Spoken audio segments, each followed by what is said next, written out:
Hey everybody, it's Dr. Al from Alligator Dental. We're here to talk today about something very important, keeping your hands clean.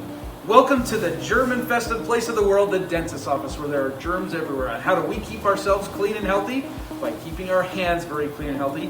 Some of my friends are now going to show you when to do that. Make sure to hand sanitize after getting up from your desk.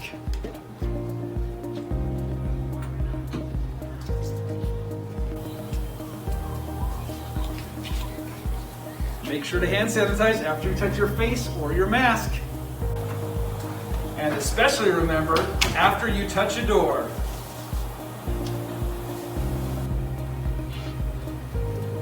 Remember everybody, stay healthy, keep your hands clean, and you'll be safe. Thanks from Alligator Dental.